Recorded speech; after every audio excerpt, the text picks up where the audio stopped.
पहले मुख्य समाचार। प्रधानमंत्री ने कहा, नई शिक्षा नीति छात्रों को सशक्त बनाने में महत्वपूर्ण साबित होगी। कोरोना रोगियों के लक्षण और उपचार पर बनेगा राष्ट्रीय रजिस्टर। प्रदेश में रोगियों की संख्या 36,000 के करीब पहुंची। आत्मनिर्भर मध्यप्रदेश के लिए पहले वेबिनार में मुख्यमंत्री शिवराज सिंह चौहान ने कहा, देश में अलग उदाहरण प्रस्तुत करेगा प्रदेश। राज्य में शनिवार को लॉकडाउन खत्म, होटल और रेस्टोरेंट 2 घंटे से ज्यादा खुले। और राष्ट्रीय हथकरघा दिवस पर शुरू हुआ मृगनयनी का 36वां आउटलेट। सागर में भी कैदियों को मिला रोजगार। अब समाचार विस्तार से।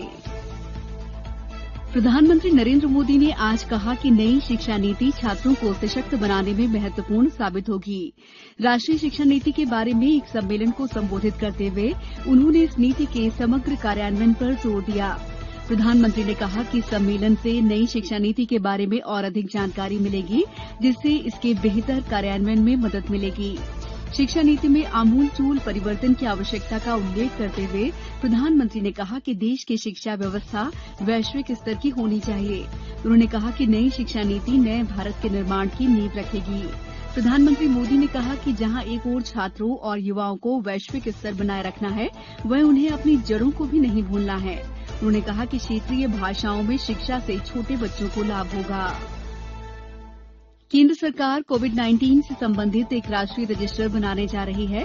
इसका उद्देश्य कोविड से संबंधित देश के 100 अस्पतालों में रोगियों, उनके लक्षणों और उपचार से संबंधित आंकड़ों को एकत्र करना है। ये रजिस्टर 1 वर्ष तक चलेगा और इसमें जांच प्रयोगशालाओं द्वारा सत्यापित तथा अस्पतालों में भर्ती मरीजों के आंकड़े ही शामिल होंगे। भारतीय चिकित्सा अनुसंधान परिषद ने विभिन्न संस्थानों से इस रजिस्टर के बारे में प्रस्ताव मांगे हैं। प्रदेश में कोरोना संक्रमितों की संख्या लगातार बढ़ती जा रही है। अब तक लगभग 36,000 से अधिक लोग इस संक्रमण की चपेट में आ चुके हैं, जबकि 36,000 से ज्यादा लोग ठीक हो चुके हैं। वहीं इंदौर में 157, भोपाल में 155, ग्वालियर में 89 मामले सामने आए हैं। जबलपुर में आज 45 पॉजिटिव मिले। इसके साथ ही जिले में संक्रमितों की संख्या 1,664 हो गई है। इनमें से 1,176 मरीज स्वस्थ होकर घर लौट चुके हैं। जिले में अब लोग प्लाज्मा डोनेट करने के लिए भी सामने आ रहे हैं। 5 लोगों ने प्लाज्मा डोनेट करने की सहमति दी है। वहीं कटनी में 31 नए मरीज सामने आए हैं। इनमें से 24 मरीज पूरे एक ही परिवार के हैं। कुल संक्रमितों की संख्या 221 है। उधर विदिशा में 55 वर्षीय व्यक्ति की मौत हो गई। जिले में चौथी मौत है। जिले में कोरोना से उपचार के लिए 7 वेंटिलेटर लगाए गए हैं। मंदसौर से इस बीच अच्छी खबर है कि यहां 11 लोग कोरोना को हराकर घर लौटे। वहीं खंडवा से भी 7 मरीजों को डिस्चार्ज किया गया। उधर नीमच में भी 25 लोगों ने कोरोना के खिलाफ जंग जीत ली। चिकित्सा कर्मियों ने शुभकामनाएं देकर उन्हें रवाना किया। उधर अशोकनगर में आज 7 और लोगों की रिपोर्ट पॉजिटिव आई है। यहां संक्रमितों की संख्या 100 के पास पहुंच गई है। देवास में आज 7 लोगों की रिपोर्ट पॉजिटिव आई। जिले में अब तक 460 लोग संक्रमित हुए। इनमें से 404 लोग स्वस्थ हो चुके हैं। मुख्यमंत्री शिवराज सिंह चौहान ने कहा है कि मध्यप्रदेश प्रत्येक क्षेत्र में आगे रहकर देश में अलग उदाहरण प्रस्तुत करेगा। श्री चौहान आज आत्मनिर्भर मध्यप्रदेश के लिए प्रदेश के विकास का रोडमैप बनाने के लिए आयोजित प्रथम वेबिनार का शुभारंभ कर रहे थे। वेबिनार के प्रथम दिन आज भौतिक अधोसंरचना के अंतर्गत विभिन्न क्षेत्रों में विचार विमर्श भी हुआ। इसमें प्रमुख रूप से नीति आयोग, विश्व bank, Tata power, Adani logistic limited, national investment and infrastructure fund, IIT Chennai, water and India, Narmada घाटी विकास प्राधिकरण, अटल बिहारी वाजपेयी सुशासन संस्थान, मध्यप्रदेश पावर मैनेजमेंट के पदाधिकारी शामिल हैं। नीति आयोग के सीईओ श्रीकांत ने कहा कि मध्यप्रदेश को 3 साल में पूरी तरह आत्मनिर्भर बनाने के लिए हमारी पूरी टीम सहयोग करेगी।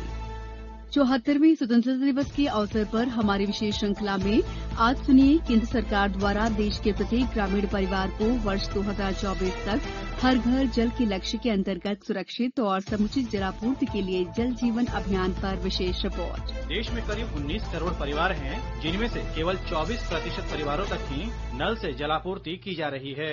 जल जीवन मिशन की शुरुआत होने से पहले केवल 16% घरों तक ही नल से जलापूर्ति हो रही थी। वहीं अब इस मिशन के लागू होने के 1 साल बाद देश सहित प्रदेश के कई जिलों में शनिवार को होने वाले लॉकडाउन को खत्म कर दिया गया है।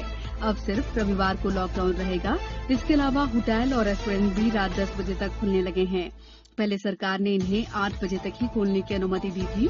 हालांकि रात 10 बजे से लेकर सुबह 5 बजे तक कर्फ्यू जारी रहेगा। और लोगों की आवाजाही पूरी तरह से प्रतिबंधित रहेगी। कुटीर एवं ग्रामोद्योग मंत्री गोपाल भार्गव ने कहा है कि कुटीर और ग्रामोद्योग के माध्यम से ही स्वदेशी आंदोलन का सपना साकार होगा।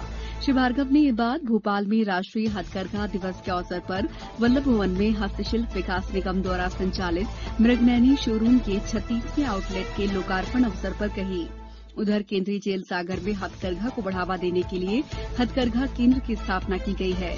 इससे कैदियों को रोजगार भी मिल रहा है और वे अपने मेहनताने का उपयोग बच्चों की पढ़ाई में कर रहे हैं। जेल अधीक्षक संतोष सोलंकी ने बताया है कि पहले यहां के उत्पादों को थोक में सेल किया जाता था, लेकिन अब इसके लिए आउटलेट बनाया गया है। सभी सेंट्रल जेलें में हथकरघा सबसे पुराना एक उद्योग रहा है, हमारा सबसे पुराना उद्योग। करीब सेंट्रल जेलों का इतिहास लगभग 150 साल के लगभग इतना पुराना है। तब से सेंट्रल जेलें हथकरघे का संचालन करती है, जिससे ताकि बंदियों को काम मिले, कारीगरी के हुनर सीखे। इस हथकरघे के बाद उसी जो नए पैटर्न पे ये काम चालू हुआ।